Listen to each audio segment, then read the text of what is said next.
A warm welcome to Dr. Shibani to Since 2022. Dr. Shibani has a background in computer science engineering and teaches into the Master of Data Science and Innovation course at the TD School in UTS. That's a school focused on transdisciplinary education and research. So it's great following on from Rob's presentation now. And while I can not do justice to Dr. Shibani in the presentation, I would mention that Dr. Shibani is an executive member for the Society for Learning Analytics Research, SOLAR, and also a co-host of a podcast that goes by that name, so SOLAR Spotlight, Conversations on Learning Analytics. Welcome, Dr. Shibani, and over to you. Thanks so much. Thanks so much for having me, and thanks for the invite. To speak at the workshop, it's great to see the fantastic line of speakers. So this talk is going to be slightly different than traditional academic presentations in artificial intelligence, because it's quite simplistic, with lots of examples. And my aim is actually to get us started with the thinking, and that resonates completely with what you said, Rob, about how we bring these different perspectives and engage with diverse audience to connect with the concepts and ethics in artificial intelligence, mostly with what we see in the real world, and think about how we apply these for transdisciplinarity and securitization. So there's going to be no complex math or citations of artificial intelligence, because I'm sure we can find that in other places. So artificial intelligence refers to systems or machines that mimic human intelligence to perform tasks, and they generally involve some form of algorithmic decision-making or prediction. There's probably no one definition for it, because people refer to it differently based on their own understanding of it, and there are many types of these systems based on the different functions that they perform. I wanted to start us off with a common understanding of AI. So I'll introduce some applications of AI with different examples, and I also encourage you to think about these in relation to ethics and security. So the most obvious examples for a lot of people relate to AI are ones that look like machines, clearly. For instance, robots that can perform some custom tasks, and so on, and autonomous vehicles that can self-drive with minimal or no human input. And again, we see a lot of chat assistants like Siri, Alexa, and web chat assistants on websites that answer your query. But sometimes we can sense that they're not humans because their responses are not great. They don't make any sense. They are getting very advanced, though, where at the point where we can no longer tell if it's a real person or if it's an AI agent behind the chat box. But AI is also everywhere around, even in places where more people don't recognize it. So for instance, recommendations on shopping, where it shows things where you say it's similar to what you like, or you might be interested in this, or friend recommendations, or your post recommendations on Facebook. So all of these have some kind of recommendation engine that takes up your data, matches up your interest, and provides you a prediction for what you might like.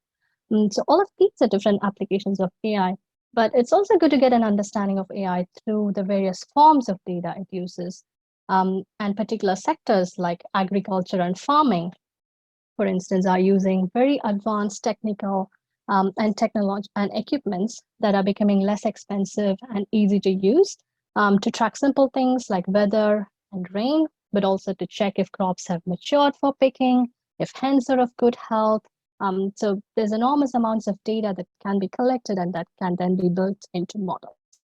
And cities are becoming increasingly smart with sensors and Internet of Things, where they can pick up data on traffic, pollution, a lot of these on real time, so that there's things we can adjust, make things more efficient and so on. And also sensors in say, bins, to see if a bin is overflowing, or to see if a road has potholes. So those data points capture.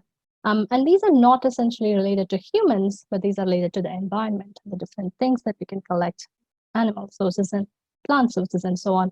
But they're also very traditionally data-rich environments. They thrive with customer data, and they track a lot of human data, including our financial transactions in industries like banking, retail, where they track our shopping to recommend things to us, and marketing. There's a lot of marketing emails that direct you to buy certain things and so on. Those have some form of personal information.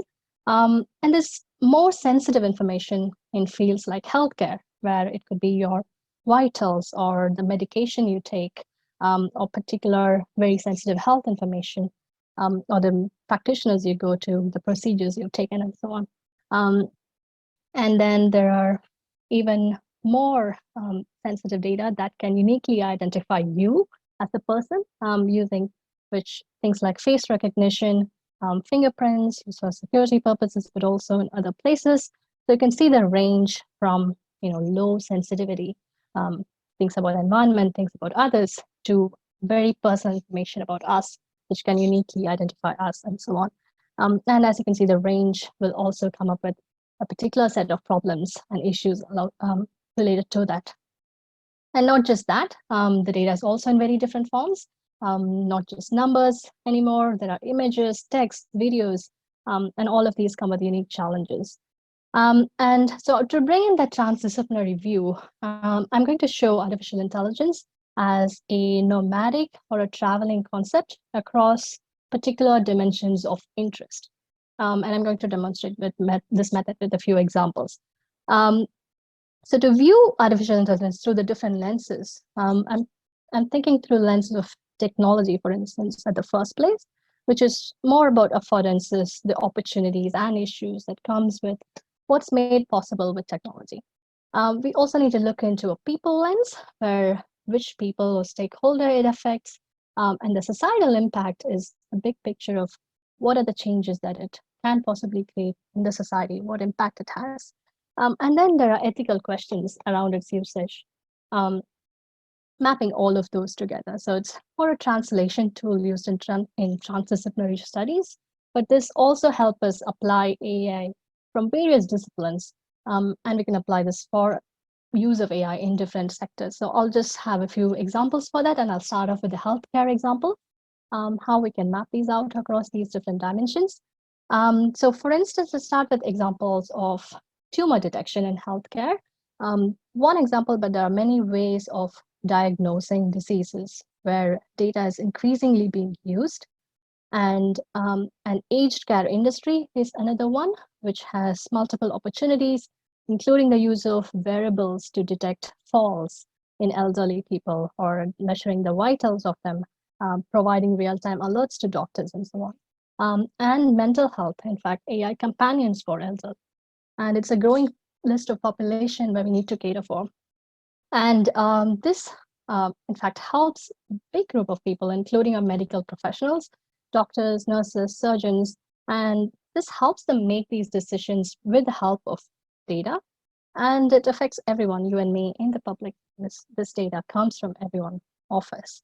But there are also huge societal implications of the use of such AI in healthcare, including authority or power, and the decision-making authority. In fact, who we trust.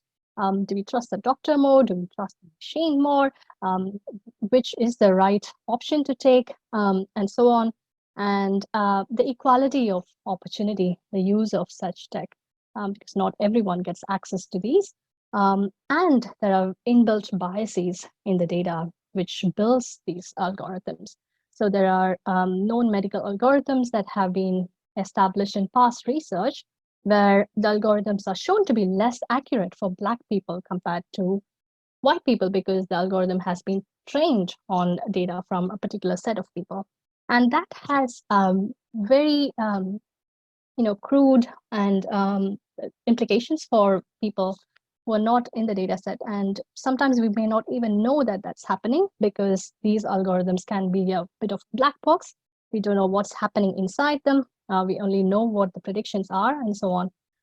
So there are a lot of ethical questions around these about who gets access to these and why.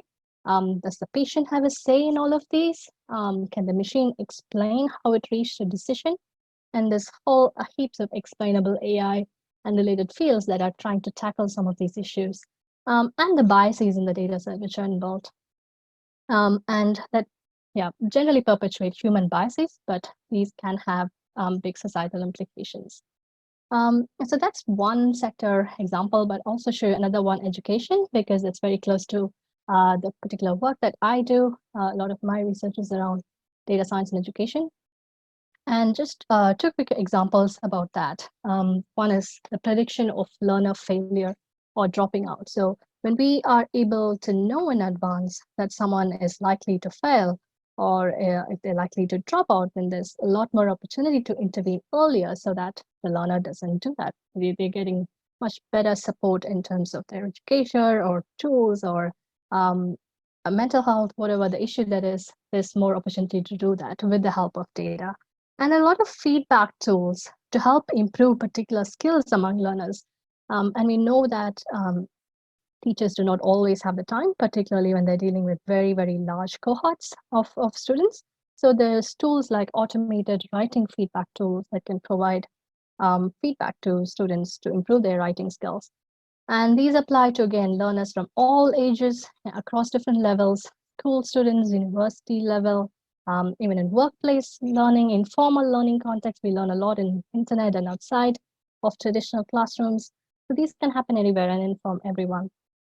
And it can, in fact, impact our educators, because that means they can deliver better learning and teaching for our students and administrators. And in terms of societal impact, there are a few equality problems here as well. And in fact, Rob touched on it in his previous talk about internet access. We know that not everyone has access to laptop, not everyone has access to internet.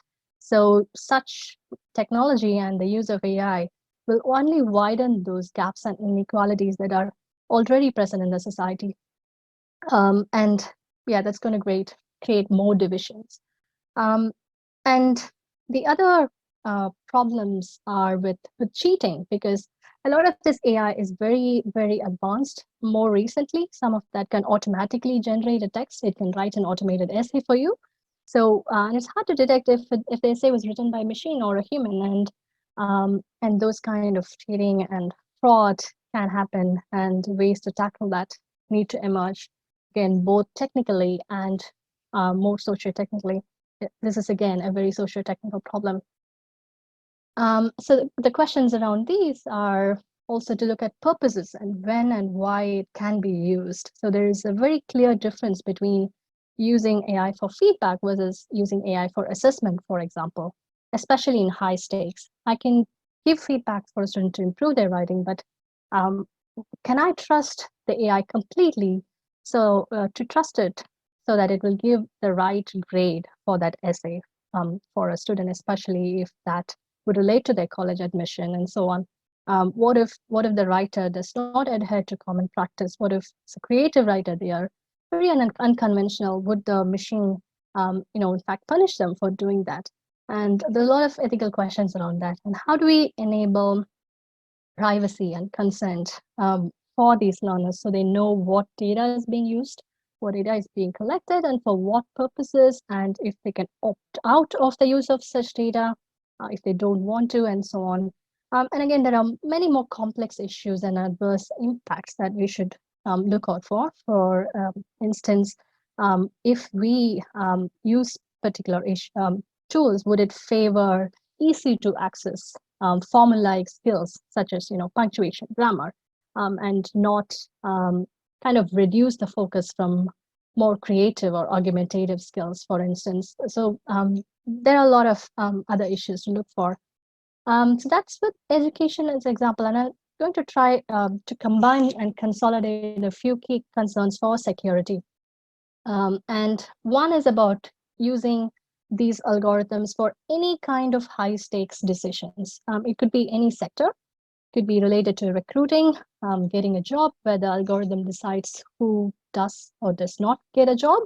And there was in fact, an incident a few years ago where an Amazon's secret hiring tool punished women because it was trained on a data set which favored male candidates for jobs.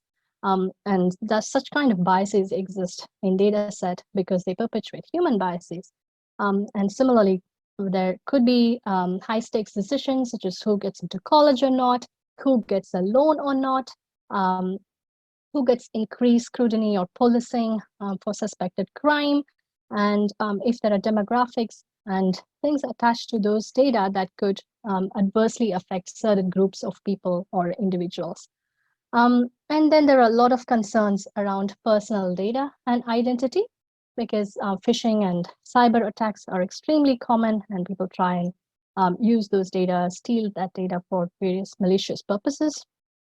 Deep fakes, these are more advanced artificial intelligence, deep learning places where it can completely impersonate someone else. You can even create a full-on 30-minute video of a person talking something without that particular person saying even a word on it. It's very scary, but it actually happened in the US in the past election, and these can have political impacts and national impacts. And in social media, there's a lot of echo chambers, hate speech, radicalization, because of the kind of data that is spread out there, how the algorithms decide to propagate that and help them read similar things, again, group people together, along with all the misinformation and fake news that are already existing there. So a lot of concerns around technology for security purposes. And this again affects everyone, public, you and I. But there are also some interest by big corporations who have vested interests in data, the money. They have a lot of power and authority because they control a lot of the world's data. In fact, Facebook probably owns a lot more data or knows more about any other country in the world, because they have such universal content and access. And it's a bit scary to know that someone knows so much about all these people out there. So there's a lot of emphasis on governments and policymakers to come in and bring more regulation in the space. So the societal impacts, some of them we've already seen, but again, private data and the confidentiality and the privacy of individuals, it is something that needs absolute attention all the time. Data security. In fact, recently we've had a very big data breach in Australia, where one of the insurance companies had a hack and a phishing attack, and they've released very sensitive private information, including if a woman had undertaken abortion or not, to dark web. So and addresses, a lot of these have very big implications. And something that's not quite talked about is probably the environmental impact of all of these. So all of these data points, they have to sit somewhere. Even if they are in the cloud needs to be stored on a server. And the server needs to run with electricity, and it has to be cooled down with water. And all of these have big environmental impacts as we grow with more and more data.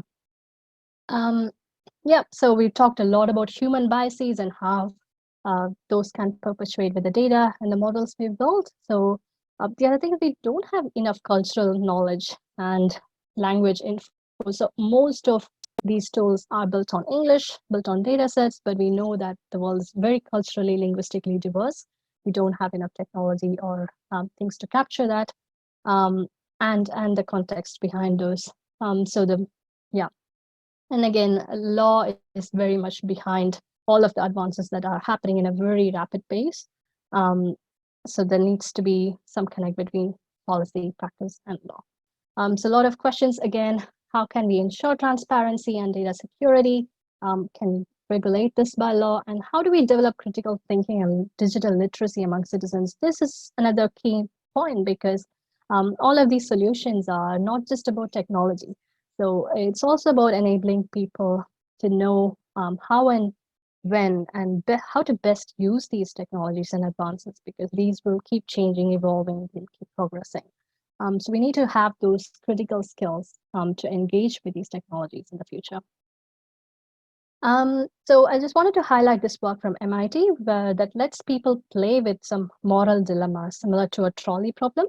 So it uses the self-driving cars as an example, where you can direct which scenario, what would you decide the car to do if it was in a particular scenario. So would we be okay for the machine to make this decision, because it actually is on the lives of certain people? So if the machine fails, who would it kill? Would we be okay for the machine to kill one set of people versus others? So all of these are very critical moral questions, but there's no right or no answer, wrong answer for these. And it's good to engage with these when thinking about machines more broadly. And just final slide where I want to highlight all the steps towards transdisciplinarity in this space. So the first one is the human-centered nature of data, where we are centering humans for the use of data or technology, where they play the critical role rather than the technology itself or the advances of the technology itself. So sometimes you might have to step back and say, maybe I'll use a less complicated technology because it's more explainable. I can explain why it's making a decision, for instance. And humans in the loop for algorithmic decision making, particularly for high stakes decisions, where we can use the machine to highlight things for us to consider, but still a human is there to validate and make that final decision. So again, very socio-technical one, and bringing those stakeholders together is very much a part of such transdisciplinary conversations to occur. So data scientists, ethicists, philosophers, web developers, policymakers, lawyers, so all of these people need to be there to see how and why and where these impacts can happen, and why these are useful. And there may be contradicting interests, and we do definitely need a common language. Again, like Rob said, that is very much important because we will all talk very different languages, but they do need to happen to understand all of the consequences and impact in a really transdisciplinary manner. And acknowledging biases and the insufficient context as algorithms perpetuate those human biases, and the importance of opening up those black boxes for more explainable artificial intelligence to understand why an algorithm is making a certain decision. And even in that, transdisciplinarity is such a need because we talk about explainable AI, and some computer scientists think using a logistic regression, which uses weights of some variables, will probably be a better explainable model than a neural network, for instance, where we don't know why these things are happening. But if the same kind of logistic regression might not be simple for someone who is not a computer engineer. So they need to understand algorithms in a totally different way. And to have these conversations together in a way we can share language, where we can share concerns, would only work if we have one shared goal and some common ways of thinking. Yeah, so that's hopefully the way we go towards, and there's a huge body of work around fairness, accountability, transparency, and ethics called FATE in AI. So more people and minds working towards that. So that's all a big amalgamation of ideas to spark thoughts about various dimensions on the ethical use of AI. But like I said, these are all really starter for those conversations, and I'm really keen to continue these conversations. So yeah, feel free to reach out to me if that is of interest to you. Yeah, my contact details are out there, and I'll stop here and take any questions or discuss these further. Thank you. Thank you so very much, Dr. Shibani, for getting the conversation going and asking some really interesting, putting forward some really provocative ideas and points around the complexity and the complicated nature of this space. In particular, what I took away from your presentation was around the role of AI in some really complex spaces, health, education, and security. What really struck me was the philosophical nature of this. So we talk about AI as a technology, but you really struck me particularly when you were presented your moral machine kind of dilemma, that actually a lot of this is more about how we are in the world, and there's a meta engagement here. And so this is kind of a philosophical conversation that the biases that you talked about and the challenges around trust and explainability have really real ramifications. So there's a kind of duality in terms of thinking bigger about how we want to be in the world, and pragmatically how that then follows through. So thank you so much for a wonderful presentation.